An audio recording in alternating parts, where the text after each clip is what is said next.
A look at some scenarios about India's GDP and per capita GDP, and how it sits against the prospects of India becoming a developed economy by 2047. It is, in sum, quite reasonable to assume that India will become a great power. It is not that hard to imagine that its economy will be of a similar size to that of the US by 2050. This is a critical moment in India's history. It now has the world's largest population and one of the youngest. Its fast-growing economy has vast potential. The challenge now is to seize the moment. In the mid-1980s, India was in a top 10 global economy, but it tumbled out of that list for more than 2 decades as several countries powered ahead of it, particularly China. But India has been growing fast. As of 2022, it ranked in the top 5 for the first time ever. It is widely projected that it will be behind only China and the USA by 2030. It is truly a sweet spot right now for India. The broad story of Indian growth, development, poverty is one of improvements. Sustained improvements over time, and in fact improvements that have accelerated in the last 15 years or so. Added to its growing economic importance, India is becoming more prominent on the world stage as the changing global order gives it ever more geopolitical significance. 2 great nations and 2 great powers. But there are huge question marks over whether India will take its chance. The real problem with India is India's human capital. Whether it is in terms of education, whether it is in terms of public health, whether it is in terms of training, whether it is in terms of participation of women in the labor. That is an extremely poor admission that there aren't enough jobs. Attention being paid to unemployment as a problem, it's hard for us to overstate how severe the environmental damage is ongoing in India. Will this be the Indian century? Or could India squander the chance to become a true global economic powerhouse? We'll take a closer look at this video today. One of the main reasons for optimism about the Indian economy is its strong GDP growth rates relative to other large economies. In 2022, the global economy grew by just over 3%. The USA and China grew at roughly the same rate, but India outstripped them all, achieving GDP growth of 7% last year, by far the biggest figure among the world's 10 largest economies. And India has another growing advantage over those countries, which is a vast youth population. As other industrialized nations deal with the challenge of an aging population, India has a unique demographic dividend. India has overtaken China as the world's most populous country. It now has a population of 1.425 billion. That is projected to rise to 1.7 billion by 2060, by which time it is expected to have close to 500 million more people than China. And perhaps the biggest demographic dividend India has to play with is the youth of its population. More than half are under 30. It could be a very strong and positive place.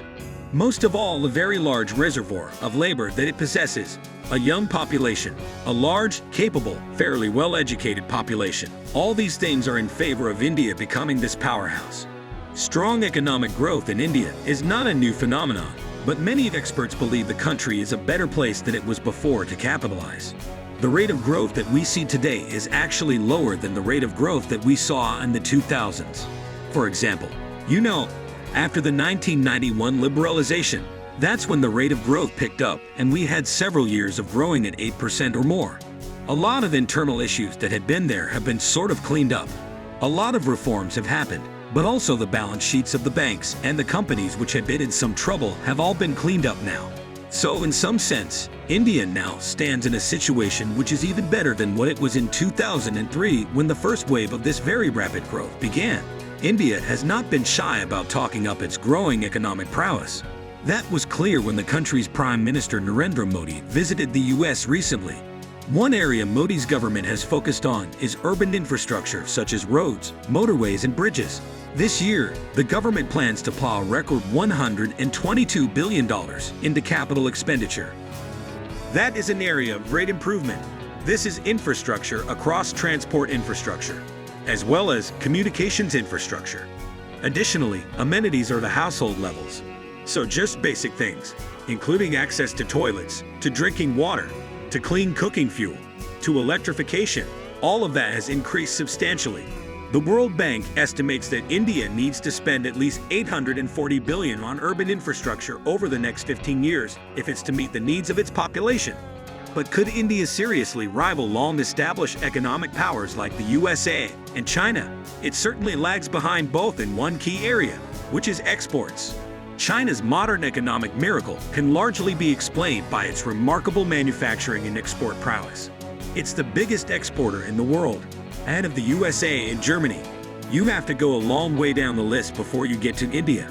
The world's most populous nation is only its 18th biggest exporter. Many point out that comparisons with China and the USA are simply unrealistic.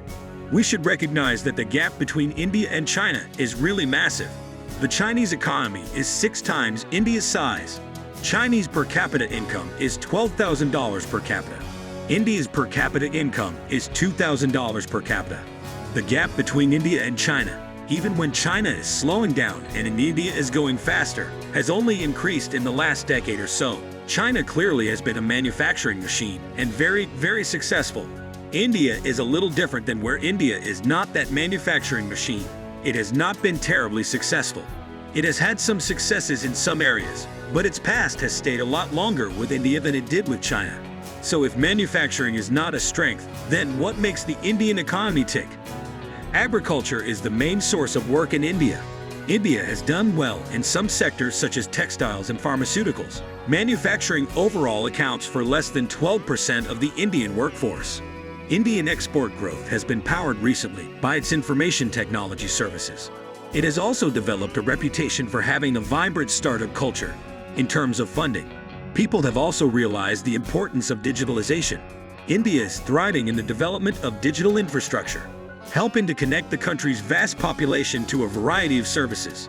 So the government has done a lot of things in having this sort of digital infrastructure, which has boosted some of the other things like a boosted money transfer, boosted digitalization of cash transfer, which happens. The percentage of transactions, digital transactions, has increased in the economy. It has made that accessible to a lot of people. India has also become an important destination for some major tech giants. Apple has moved some of its iPhone production to the country, while Google and Amazon recently vowed to heavily step up their activities in India.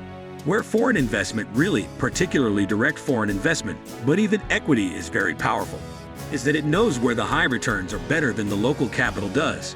Like if Apple comes in, for example, it brings in with it not only Apple's Apple technology, Apple's management style, it also brings in the way of doing things and so on. India has come a long way in recent years, but the country still faces a vast array of challenges that need to be confronted. Many of the experts say India has a huge problem when it comes to so-called human capital that's focusing on issues such as education, health and gender equality in determining overall economic success. In his book, India is Broken, Professor Shoka Moody from Princeton University says that in the 75 years since Indian independence, successive governments have failed the people. So the Indian economy fell particularly sharply during Vanity. It bounced back, and people are extrapolating that bounce back is some kind of a new normal, which it is not.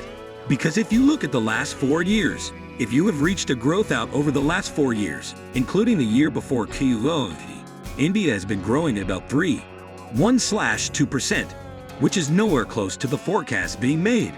A youthful population emerging into this job-scarce environment, poor public goods provision, education, health, cities, the environment, and the judicial system. The judicial system has broken the environmental damage. Friends, what are your thoughts on this issue? Do let us know by commenting below. If you liked the video and you want us to cover more details about this, then feel free to drop a comment for the same. See you in the next interesting video. Until then, thank you for watching this video until the end.